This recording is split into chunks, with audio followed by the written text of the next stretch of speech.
Hello and welcome to this week's episode of Tired and Thriving, a podcast recognizing just how tired and exhausted we all are while discussing ways to still thrive.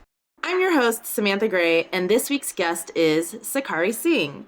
Sakari is a director, storyboard artist, illustrator, and an amazing fashion stylist. She's been helping style friends like me for ages, and I'm low-key sure celeb stylists have been keeping track of her styles, whether they're aware of it or not, because sometimes I see a style and I'm like, didn't Sakari do that already? Thanks for being here, Sakari. Oh my God, thank you for having me. I finally get to be on the Tired and Thriving podcast. It's an honor. Is there anything else you want to mention to the listeners that maybe I didn't mention or? Oh, well, you can shop my personal closet and Jake G. Thompson's closet at House of Stupid on Depop. Ooh. If you want some, real rare, designer finds. That's good to know. So tell me what started your passion and career in the arts, and did you always know you wanted to be in animation specifically? So I didn't know I wanted to be in animation specifically because when I was a kid, I just didn't realize that was really an option. I grew up in Minnesota. And I grew up loving to draw, and my mom encouraged it, but everyone was very concerned. They're you have to make a living. You can't, we're not the kind of people that can be starving artists where your family is actually just paying your rent, Yeah. So she would my mom would really take me to things to try to point out oh, you could do this. I remember her taking me to a brewery when I was in high school and meeting there's a woman there that was their graphic designer, and she her workspace was in the brewery, and she was look at her. She's drawing all day and she's getting paid for it. Oh. Yeah. So, she was. So that was she was don't go into fine art, go into an art that would pay you. Yeah, she didn't specifically say don't go into fine art, but she's go into something where you can sustain yourself, Mm-hmm. So I did end up going to a fine art school for animation, I guess, but that's just it was just part of me trying to figure it out. I was okay, I like film and I like to draw, so animation seems like something I could do. Once I realized that was a real career. Yeah. Yeah. So I ended up going to the Kansas City Art Institute in Missouri, not to be confused with the Art Institute of Kansas City. Yes. No shade, but I don't think they even exist anymore, do they? Yeah, I think they were shutting down because then they started to be they embezzled money. Yeah, exactly. But yeah, I went to KCAI, so that was that was amazing, Yeah, so you went in thinking, I'm just going to learn about art, but then you learned about animation and chose that as your major. I had animation kind of in my mind. It was either that or illustration. Got it. And our first year there, they have a foundations year, which means that you just have to take a bunch of whatever fine arts classes your foundation teacher tells you to. Oh. Yeah, so you just have to do a general fine arts year, and then you can pick your major. Oh, okay. Yeah. Oh, that's smart. Yeah. Mm-hmm. So, and right when I finished my first year, they got rid of illustration, and that was kind of something I was interested in. Yeah. And I was well, I guess I'll go into animation then. They kind of merged them into one department. Okay. So since you've been in the industry, in what ways has animation made you thrive, and has it ever made you tired? Oh my God. This is a trick question. I know, but everybody's responded pretty truthfully and in ways that, because it's the truth. Animation has its, what is it? Benefits, but obviously we get it taken advantage of for our passions. So it's just one of the most labor intensive, trades you could go into as far as drawing for a living, especially if you're starting off I guess this doesn't really exist anymore, but as like a retakes animator or like I don't know, a cleanup artist. Yeah. Oh my God, does that happen anymore? I don't know, but like non-union studios, I think. Yeah, it's just a lot of physical labor, Yeah. I once heard someone describe animation, and they're like, I don't understand how like people get into it. It's like looking at a lake and someone saying, if you empty out this lake with this spoon, I'll give you a CD.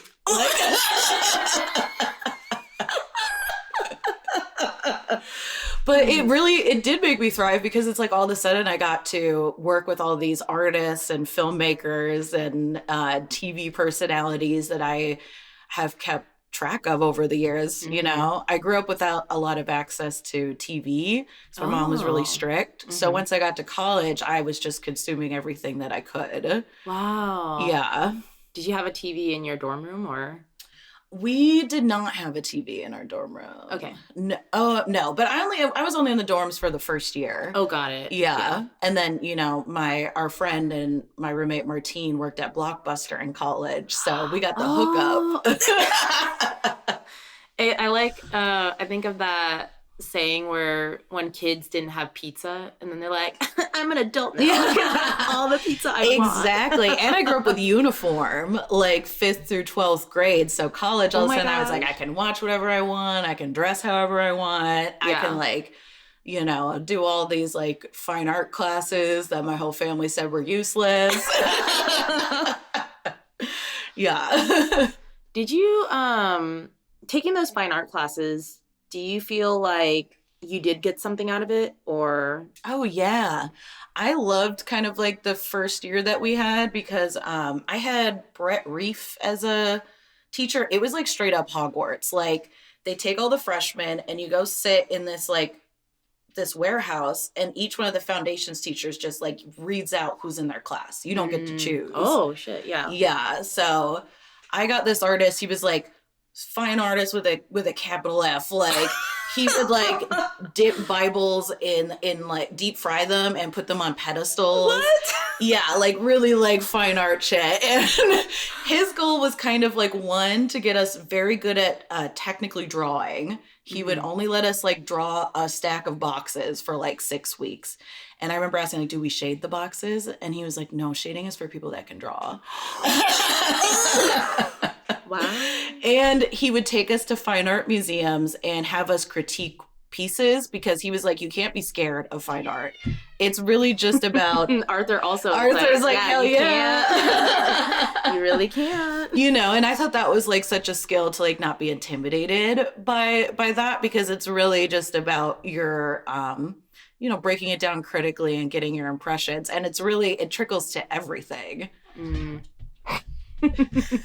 Arthur has joined us to be like, I want to be part of this fine art conversation. Yeah. I know like a lot of animation people are kind of like, oh, fine artists. Like, I don't know. They're like the bullies and snobs of art school. But I kind of love it. Like, I loved going to a fine art school. Yeah, and they thought we were trash, like all the animation students, but I think they called us the nerd herd because we'd always walk to the corner store at the same time, which seems like a universal animation thing. Yes, definitely. I do remember like the first time I like figured out animation was for me was because I like walked into my first animation class and I was like, oh, these are where the weirdos are. Oh yeah. As soon as I walked into animation class, I was like, this is what I'm talking about.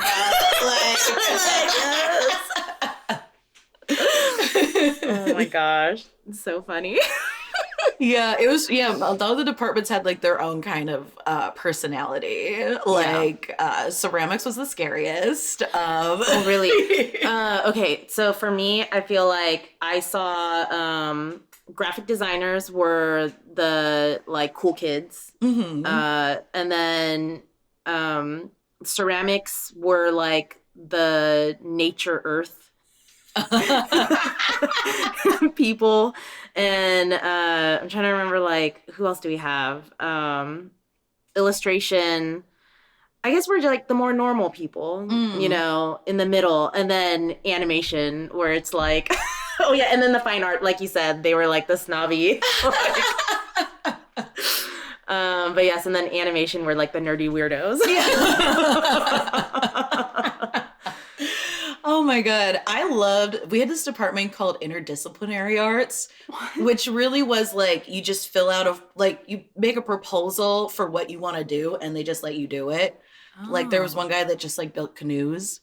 And there was, someone that did like installation. So it was like really like fine art, but like that department was really fun because like they were working just as hard as like the animation department, like never sleeping, like working on like whatever random thing they were doing. And I thought it was just like really inspiring. Yeah. The ceramicists were not like nature-y people. Oh, like not in Minnesota? Well, in Missouri. Oh, Missouri, right. Yeah. At KCAI, it's like really famous for ceramics, for fine art ceramics. Like you can go there and get a patron to like basically fund your life. Like they would have like big showcases where a lot of like, patrons, clients would come in and be like, who's the new and up and coming ceramicist from the school? Yeah, and the students would get into fistfights over in ceramics, over like the kiln, because if you messed one thing up, you messed everybody's stuff up. People were getting punched in the face. Oh, I did not go over there. I'm like, that is like too much. Also, their head of department, maybe they'll look at me. I don't even know if he still works there, but he was just awful. He was so sexist. I remember at one point he said women shouldn't be able to touch clay. That's another fine art thing. Fucking 70s fine art teachers in turtlenecks that are just like the worst people you've ever met. Look at you like a dog walking on its hind legs if you're like a woman that has an observation. I'm sorry, Mercury's in Sagittarius. It's getting crazy. Oh my gosh, that's unfortunate. I think it was like I just talked with who was it? I mean, I guess this like topic comes up a lot for us as women, but how the sexism we experience, and it's just like I don't know. It's crazy how I'm thankful that it's changing, especially the past 5 years or so in our industry. But and so I kind of feel like, the newer like Gen Z and Gen Alpha are gonna have a way different experience than we had. Thank God for sure. But just it's gonna be so alien that we had these experiences, and we're gonna be the grandmas being like, back in my day when I was in my 20s. Oh my God! As long as you don't become that like older female supervisor that is just like really embodies all of that, like, those toxic traits, and just especially goes after women. I feel like I've seen that too. Yeah, which I'm like, I know it's like internalized misogyny, but I'm like, give me a fucking break, Oh, for sure. And that's why I'm so glad that our generation is breaking that system. I see it with the leadership that comes up of our generation, that everybody's so much more compassionate, and they're like, I want to lift you up rather than see each other as like competition. Like there can only be so many women that they're gonna hire, like that kind of thing. I mean, even when I feel like I was so lucky because when we first started at Titmouse, I really didn't expect to see so many women there. Oh wow. Yes, because like even like my class at KCAI, they said we had the most women ever enrolled in animation at that time. And the class above it was mostly men. So I was already being told that it was like kind of rare. I encountered that more like when I worked on different productions, but I think just because we were all so new, it was like such a great experience. One of my experiences where it was like the future is coming was working on Tuca and Birdie. Oh, it was iconic. Iconic. One of the things that like it was crazy going into, which sucks that we weren't in person, but I guess it showed even more just through Zoom. But sometimes I would go into a meeting, whether it was like with production or something, and for it to be all women, and we would all just look at each other and be like, look at us. Oh, like, because that's how rare it is, like, right now. And so yeah, in those moments I'm just like, progress. Like, oh my god, have you ever seen those like YouTube videos where it's like body language analysis and it's like 4 white guys that used to work for the CIA talking about a clip of like Will Smith or something? No! Okay, so I love those. I was watching one once and they're all like on a Zoom screen, and one time like my roommate passed by, I was like, oh, sorry. And I was like, no, this is a YouTube video. And he's like, oh, I thought you were on a Zoom with like animation people. And I'm like, that is such a read. Oh my God. Oh my God.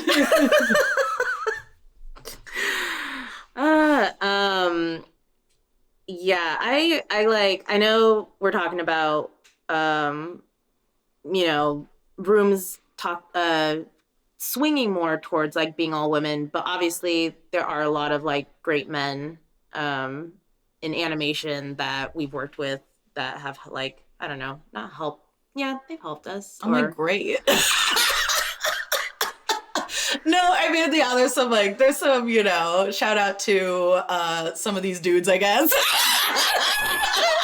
Like, they're all about. Oh my gosh. That's so funny that they thought you were in a meeting, but it's true though. It's so true. Yeah, I was like kind of gagged, but I was like, okay, you got me.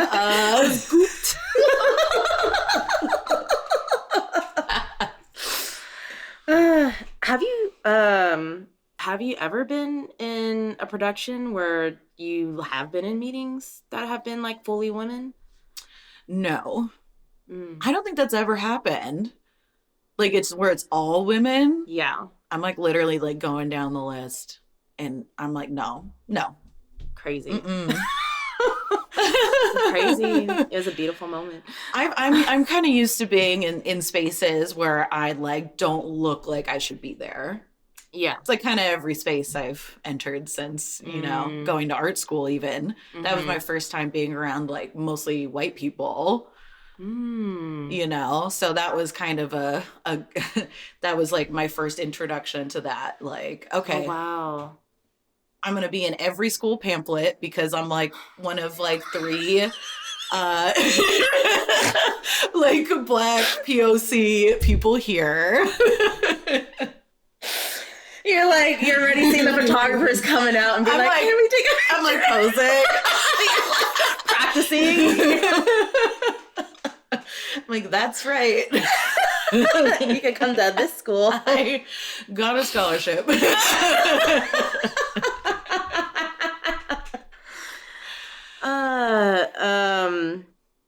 Wow, that's so crazy. So, like, I don't know, making eye contact with white people that think that I shouldn't be there is just like part of your reality. Part of the game, yeah. I want to go back to like bringing up women real fast in terms of I literally had this conversation last night with friends where we talked about how like if you look a certain way, if you're pretty, people want to what's the word? They want to uglify themselves because they don't want to be perceived in the workspace as, being like feminine. And it's that thing of like, oh, I need to make it nicer for the men. More comfortable. Exactly. Yeah. I personally have never uglified myself. No, you haven't. I feel like I go the opposite way where I dress very loudly. Yes. And I'm like, I stick out already. Might as well go for it. I actually brought you up in that conversation. Oh. Because I just realized how lucky I was. Because, one of the things I feel that especially so crazy to be like pre 5 years ago, it's so common for women in the workspace to, if you see someone getting a lot of attention, like you said, you get vilified, or you're like, oh, but I'm like the woman in the workplace, or I'm like, the one like Black person or person of color in the workplace, like, and instead of making friends, you're pitted against each other. Yes, in a sense. I just listened to an episode talking about the beef between, or like the quote unquote beef between Naomi Campbell and Tyra Banks. Tyra Banks, yeah. Which I didn't. They were pitted against each other. Yeah, definitely. Yeah, so crazy how far we've come. But to say all of that, to say like I was able to tell this person, oh, it doesn't have to be that way. I like was in an environment where I was with somebody who was so, was able to dress themselves, and you weren't putting anyone down. You always like encouraged everyone, like every woman, to be like, do what you want, dress how you want, like, which is why I mentioned earlier that you were such, like, you literally helped style so many of us because we were all scared and in that mindset of, oh, like, I'm scared to dress up because I want to make people comfortable. And you were that spokesperson that was like, no, fuck that. I also was just showing up to work like dressed in like 80s power suits. Like I was like out of pocket. I was like, if I have to leave my house every day and go work in this warehouse like over a Cintiq, like I'm gonna look cute, you know? Oh, and let's like make a point of that. We literally worked in a warehouse. I'm like, let's glam up this experience a little bit. I didn't move to Hollywood to wear a sweatshirt in a warehouse, okay? You're like, I wasn't here to just wear a plain t-shirt and jeans. Oh my God, yeah. I used to have a bag of dresses underneath my desk for like going out at night in Hollywood. I remember that, yeah. Like after work hours, and then like go to the bathroom and change, and you're like, well, I'm gonna Uber over. Amazing. I know. I just didn't have any kind of, like, I had never really worked in an office setting before. And I was like, in college, I had a professor that gave us the advice. He was like, always dress like an artist. Because that's what people are paying for, They want to see you as a creative person. Yeah. That's going to, like, give them all these, like, great ideas. Yeah. That's, I like that. If only our ideas were like more valued. Yeah. Oh my God. But it did work in my favor. And like I feel like, because I was dressing up so much and so was Martine. Oh yeah. That like it kind of inspired a lot of other people to, really express themselves at work. Yeah. And I feel like we got kind of a reputation for it. We really did. Because it was a bunch of women and we all started like really dressing well and like having fun. Yeah. So I do remember people being like, oh, the hotties are all in the warehouse. It's crazy over there. Yeah. I remember one time I was like really feeling myself and I dressed up, and then I like was walking into work, and this guy, was just like going to another building. And he literally stared at me with his mouth agape, like, like surprised. Oh my God. I get that look a lot.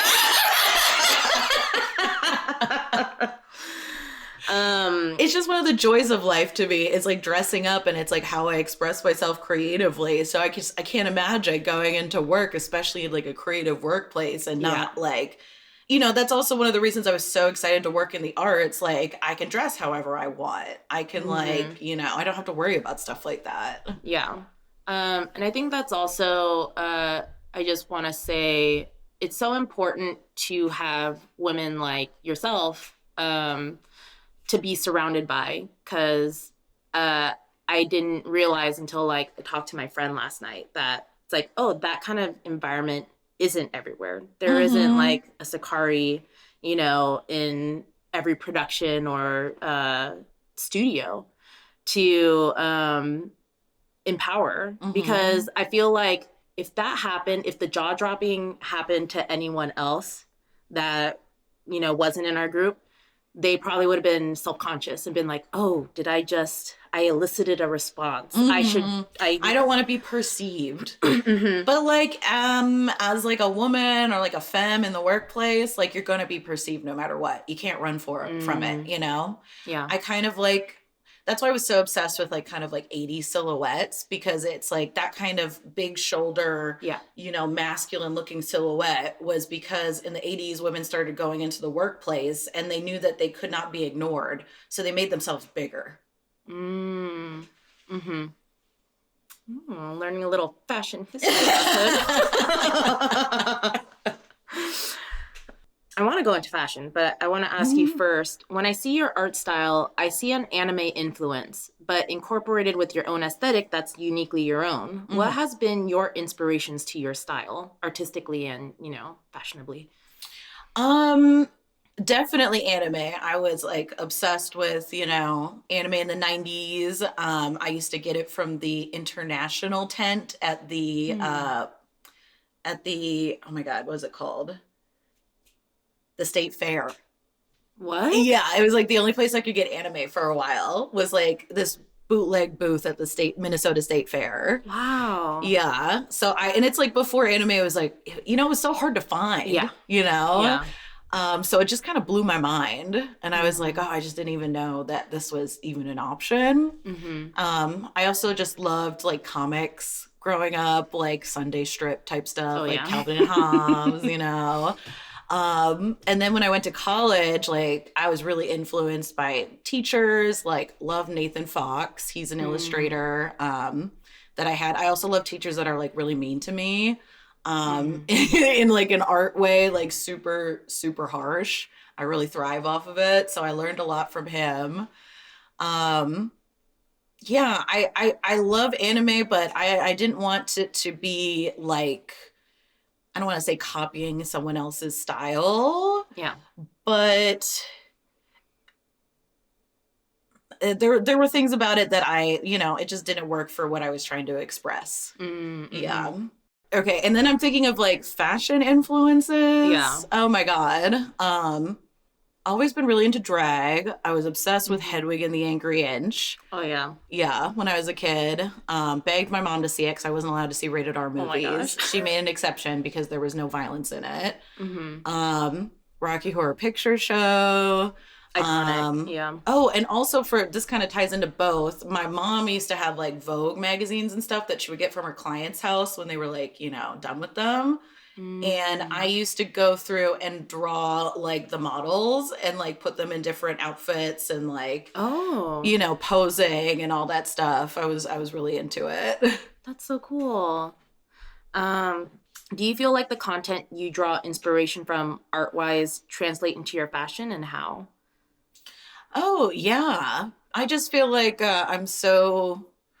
I mean, like when you're like putting together an outfit, it's like all about the silhouette, you know? And I feel like that's no different from like a drawing, especially you think about animation, it's all about silhouette and that being clear. Yeah. So I think those two things are kind of interchangeable with me. Oh, that's so cool. I didn't know that you really look to the silhouette. Yes. Yeah. Well, fashion. So now transitioning to fashion, what does fashion mean to you?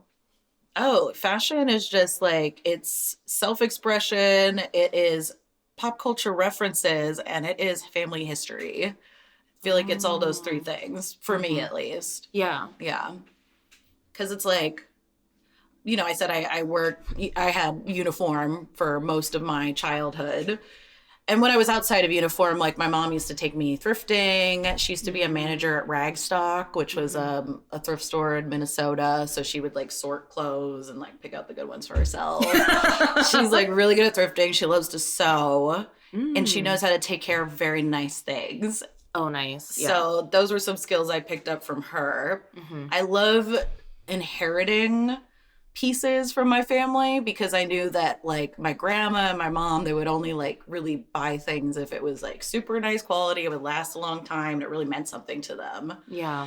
And then the third part is like I love pop culture, and I feel like all fashion, every outfit that I put together, it's like I'm referencing a pop culture moment. Yeah. I feel like people get really intimidated by fashion. Like they don't know where to start. There's such a long history, and it's like you don't know what like certain things mean to certain people. But I think if you start from like a pop culture reference that you're familiar with and that you really like, that's like a good jumping off point. Oh, nice. Yeah. So how did you get into fashion styling?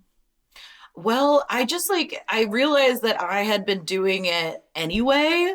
You know, Yeah. I was like, I've mentioned it multiple times. Yeah, because like I just have like such a collection of clothes and accessories and stuff. And like whenever I'm going out with friends, I just love everyone to look their best. Yeah. And I don't want to ever be like, oh, I don't like your outfit, wear this. It's more like most people know what looks good on them and they just need like an extra little push to like get outside of their comfort zone, outside of their box, like have the attention on them. Most people don't go to the point where it's like, I want people to look at me. Yeah. But once you're there, it feels really good. Yeah. Oh, I just remembered there was something I wanted to bring up earlier. I wanted to talk about it. Are you doing the art on clothes? Is that becoming more of a thing for you now, or? Oh yeah, that's been like kind of like like a fun, like a new hobby. You know, drawing on textiles has been really fun. Yeah. I've definitely invested in a lot of like leather paint and stuff like that because it's just, you know, working animation, it's such a long process. So it's kind of fun to do illustrative work that you can kind of finish in a relatively short amount of time. Yeah. And wear. It's also been kind of fun to play with like placement on the body, you know? So yeah, that has been a new outlet for me. Yeah. Are you taking commissions or like is this more for yourself or are you doing it for friends? And I think I would like to get to the point where I could do commissions, but right now I'm trying to figure out a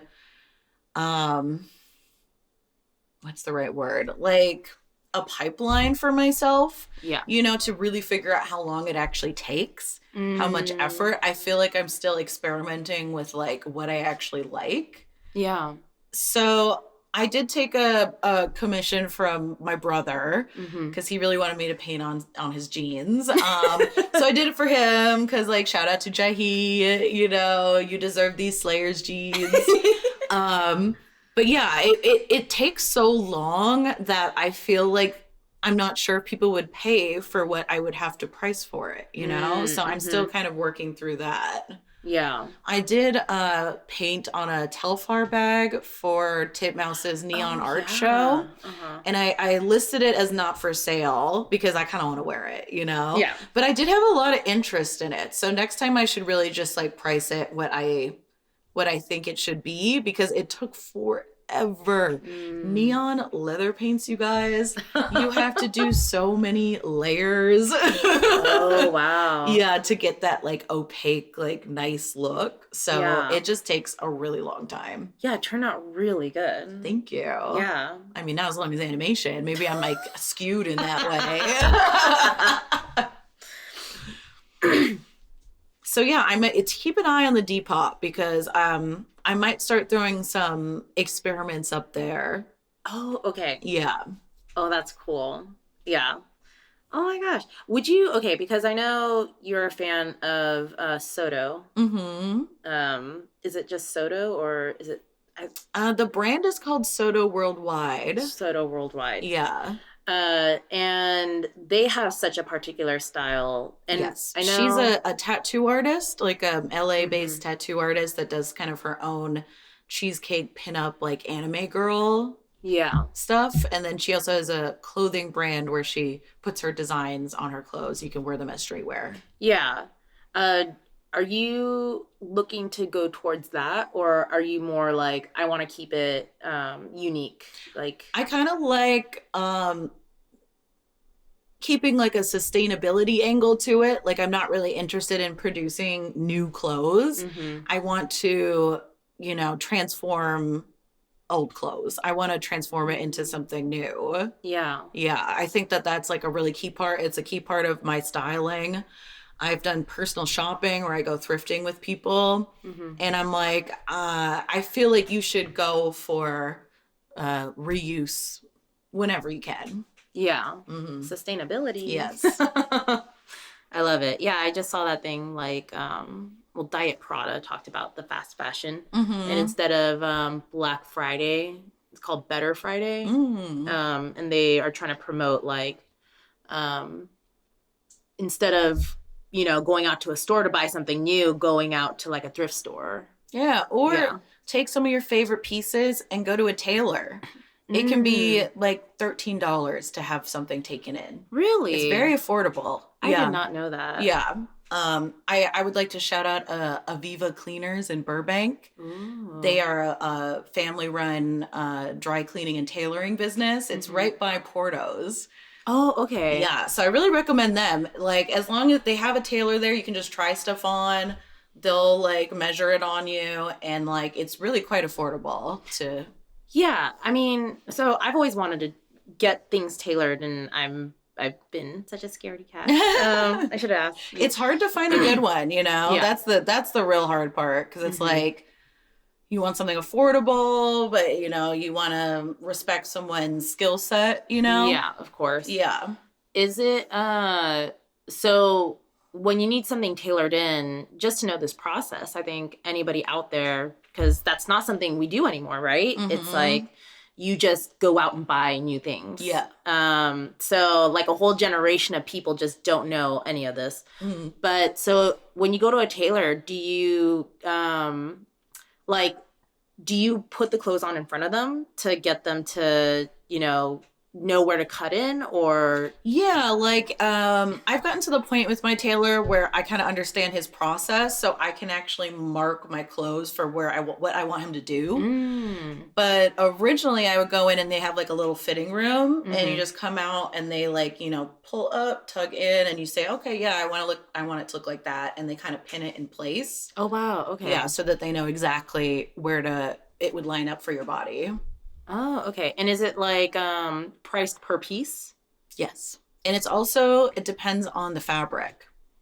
Oh. Or if you want a dress hemmed, there might be a lining. So there's actually 2 layers of fabric.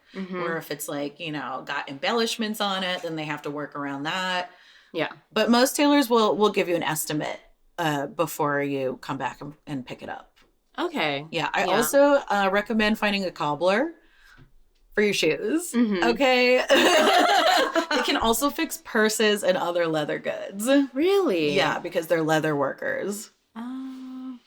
Learning new things. I used to go to a cobbler. I did it a couple times, but then they closed down. And then I was like, well, okay. Like, guess I'm done.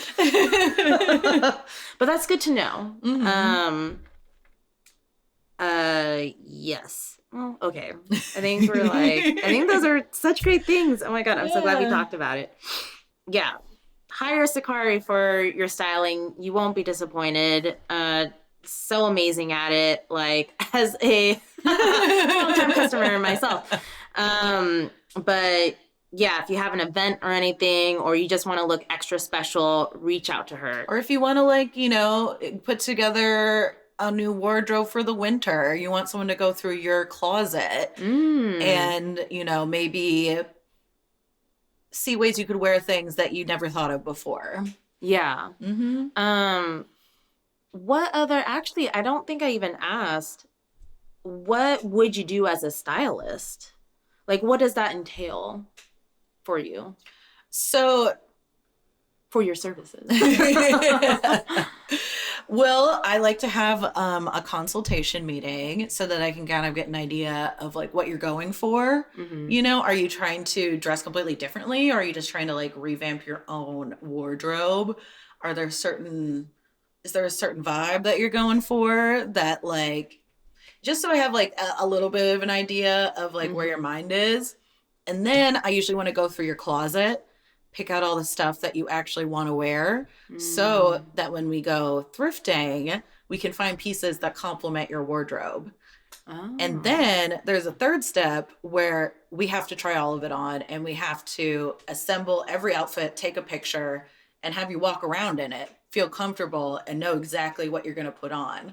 I feel like that's half of it. It's just like having a plan of how you're going to dress so that you're already completely comfortable. Mm-hmm. And make sure you have the right undergarments, you know, stuff that people, it's like a lot of work to get dressed. Yeah, it really is. It takes a lot of thought and preparation. Yes. So I usually charge by the hour. I've also done minor tailoring and repairs on people's clothes, you know, as part of that process. Oh, cool. Oh, okay.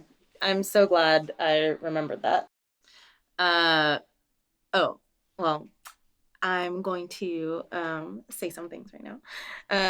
As well as being an all-around amazing artist and fashionista, I also have to brag about your music sense. You've been one of my friends who I always hear what the latest trend is, and typically you're always ahead of the curve, knowing who will become the next big thing. What is it about music that you would say gives you the edge in knowing what's going to be the next hit? Ooh. Yeah, I'm an Aquarius, so. Well, my dad is a musician and my mom is like a music lover. And I didn't really realize this until I got older that most people don't like music. Like, I thought that everybody liked music, you know?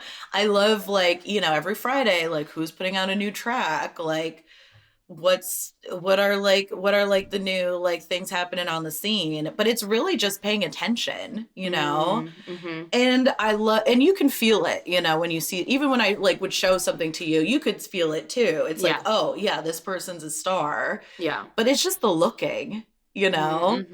And it also helps to, like, be up to current, like, social media trends, you know? Like, you got to be on TikTok. Because, like, TikTok, oh my God, it's such a great place to find new artists because it's like where a lot of that is happening. Do you know that TikTok affects the Billboard charts? What? Yeah, that's how Lil Nas X became a chart topper, is because he was trending on TikTok.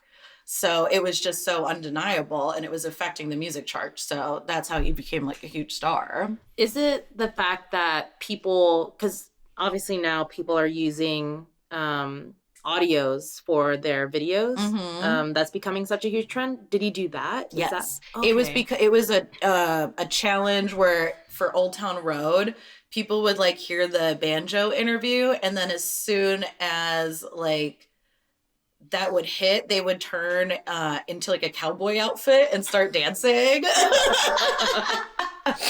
Yeah. So, and before, you know, also, like, YouTube is really good. I don't really listen to the radio because I don't drive.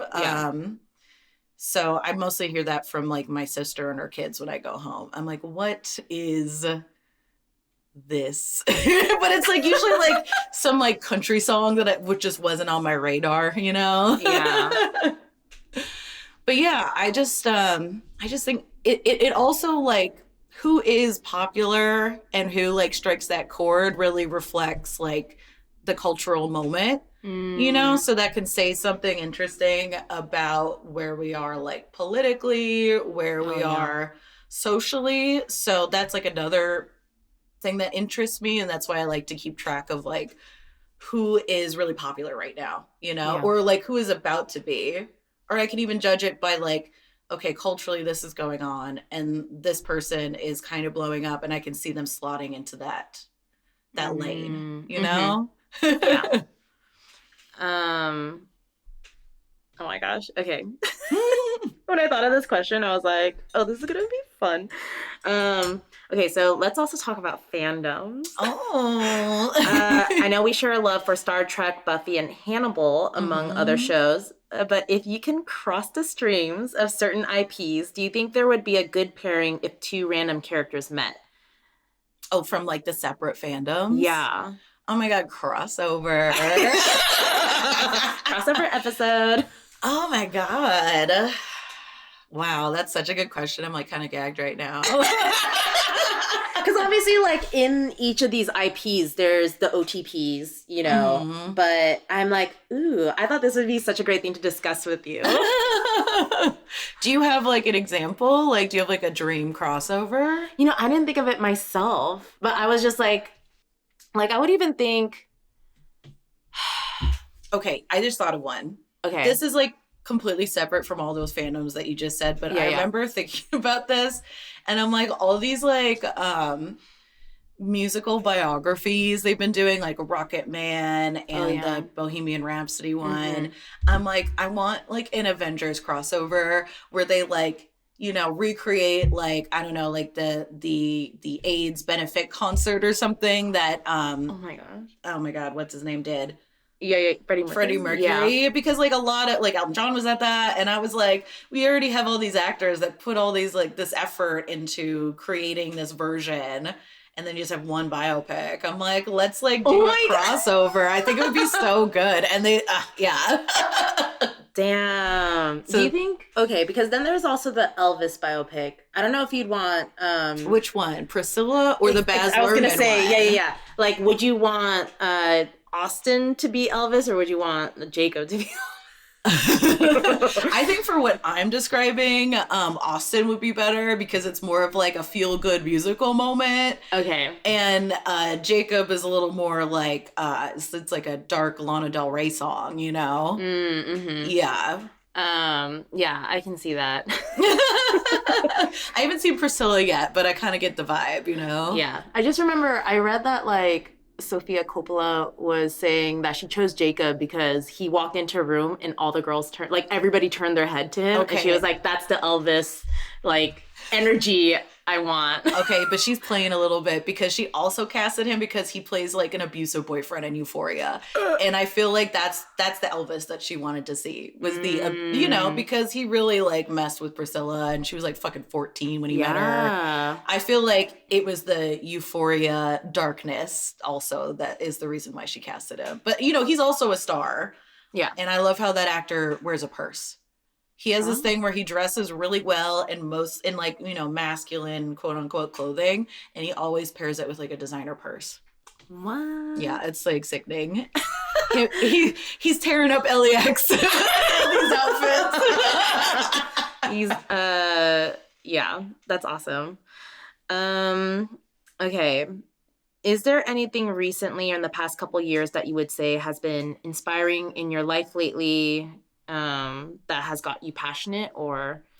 Oh my God. Well, definitely like, you know, let's start the pandemic. That definitely got me into like home decor just because I finally had the time and the resources because a lot of us were really lucky during the pandemic that animation didn't slow down at all. Yeah. We didn't even take a day off, you know, they just sent us home. So I was just like staring at my ugly kitchen every day from my desk there. And I just completely transformed my whole living space and it really like gave me life. Like, I'm like, I can't be trapped in here and have it be ugly. Yeah. And I'm in like a really privileged position. So that's something that definitely has like brought me joy and like given me so many skills over the past couple of years. Yeah. I feel like every time I see your space, there's something new. Yeah. Like something's changed, a new little detail, but then you're like, ooh, I like this. Exactly. But my mom was like that too. She was always moving the furniture around, switching out art. Yeah. Ooh, I like that. Is there a favorite like interior design project that you've done or? My like a journey with wallpaper, I think, because it's so hard. And it looks like pretty messed up in a lot of places in my apartment, but I think I'm the only one that'll notice. So I can like literally see like the progress. And I only tend to wallpaper thing when I'm like going through some sort of like personal meltdown. So that's also reflected. But I like that it's like probably only you see that, and then everybody else is like, "Oh my God, amazing!" Yeah, my therapist called it a manic state, but I call it like learning how to put up wallpaper, like learning a life skill.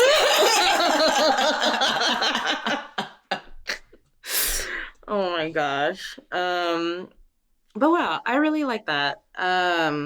In the vein of funsies, is there a random animal fact you can tell me?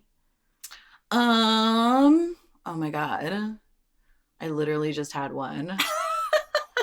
Oh, okay. I don't know if this is a fact because I read it sometimes and I'm like, how are you supposed to know that? Like, but they say that like, you know, the way you find like a dog's face cute is kind of like It's just in your brain. Yeah. You know? And I've heard that dogs feel the same way about humans.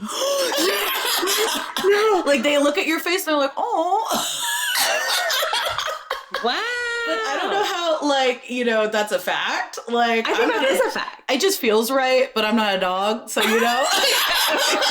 You can't tell from their side. No, but that's that makes a lot of sense. I wonder, I want to see the study of how they like figured that out. Because I think it has something to do with us, with like their faces looking like a baby, like infant characteristics, and same with cats. Yeah. I don't think cats see us that way. I think they see us as other cats, but like I think dogs see us and they're like, oh.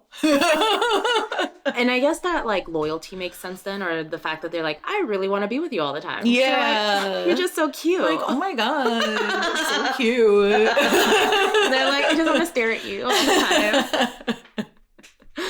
There's that other random like dog study that says female dogs are more prone to judge you than male dogs. I've never heard that. Yeah, it's been going around on Instagram. So it's like that thing where you're like, I don't know, because I'm not in a dog's head. But sometimes I think it's real. Because like my parents' dog, she's a Frenchie. She like...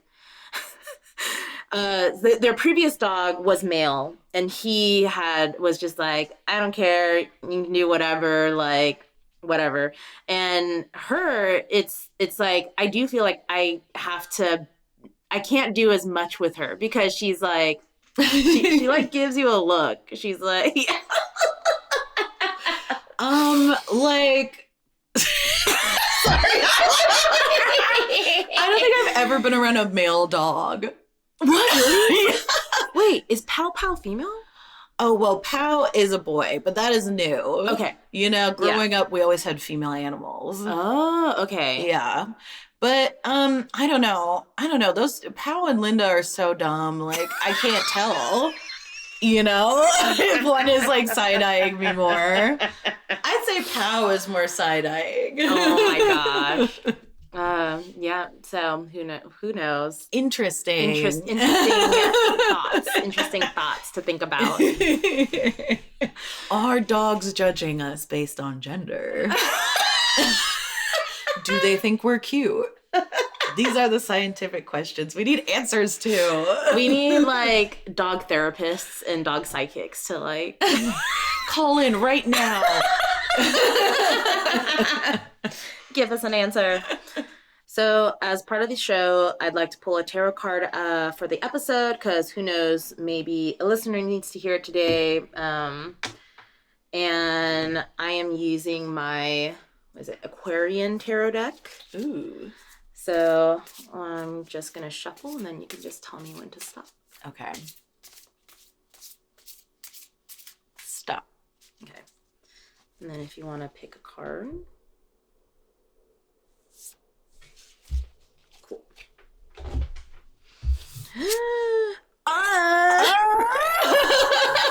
Justice. Wow. I got justice, you guys. Number 11 too. I've been seeing 11 a lot recently. I don't know if you've felt that or... I'm never good at noticing numbers. Oh, okay. Yeah. One of the things I noticed was that Slater played on 11/11. Oh, you're right. Yeah. So I was like, I'm paying attention. We saw Slater together, you guys. It was super fun. It was so good. It was so fun.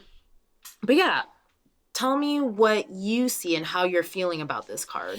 I mean, we've all been thinking about work. I mean, I feel like I every time I pull out a tarot deck, it's like, it's about career, you know? I don't even know what people ask about besides that. Probably like relationships or something. Yeah.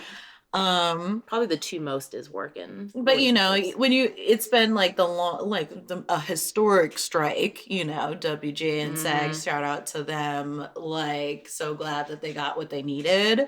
But not working that long, you know, you start to think about, you know, maybe enemies that you have in the industry. Maybe enemies is a strong word, but you know, and you're like, oh God, like I don't even know what's going on anymore. But then I also think about like I have such heavy Capricorn and Aquarius placements. They're so Saturn heavy. And I'm like, Saturn wouldn't do me like that. I feel like I've done what I need to do for justice for myself, you know? So this does really resonate with me. Yeah. And my enemies, you know who you are. Like, you're listening right now. To all these haters listening. I like that. Okay. Yeah, you know what this is. You're not worried about it because obviously justice is in part being like, look at your actions and reflect on what you've been doing. And basically, if you've been acting in your higher good, then there's nothing to worry about. And like, I feel like you sound very confident. I feel like, and then it's upright. It's like justice will be served, you know? Yeah, exactly. Wow, that was a very quick. We're like, we got it. Yeah, I think we got it. Yeah, because to me too, I'm like, it doesn't feel because sometimes justice does come out and it does feel a bit daunting. But well, that's if you are not if you're afraid of being judged. Yeah. You know? Yeah, but she's so calm. Like, the feeling I'm getting from this is so calm, and it's even fruitful with all the flowers in the background, like sprouting up.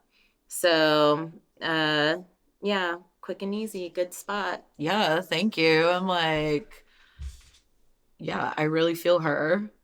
Yeah. And it's very comforting to get this card. Yeah, it's like a affirmation, right? Because then she's just reinforcing that it's like you said, you're just like on the right path, and with all the hardship that's been going on, what you said it best. She'll rule in my favor, hopefully. Not hopefully, she will. She will. Well, thank you so much, Sakari, for being with me. Oh my God, thank you. This has been so fun. Yay. Okay, so here we go. Where can people find you, follow your work, hear the latest updates? Let's hear about the shop again. Oh, okay. So on social media, you can find me at Sakari Singh, SakariSingh. I also have an Instagram for my styling at Sakari Styles, and you can see my art portfolio at Sakari Sketches. And if you want to shop my personal closet and my friend and collaborator Jake Thompson's closet, you can go to House of Stupid on Depop. And that's house spelled like Lady Gaga would spell it with an A. The Haus. Not the house. House of Stupid. Sadly, we are at the end. Again, thank you so much, Sakari, for being here. And thank you, the listener, for tuning in. If you enjoy this podcast, please follow or subscribe. You can also follow Tired and Thriving on Instagram at Tired and Thriving, all one word. There you can reach out, give feedback, or maybe let me know how you've been uniquely thriving. You can also reach out through email at tiredandthriving@gmail.com. Thank you again, and I hope you all have a thriving week. See you next time. Bye. Bye.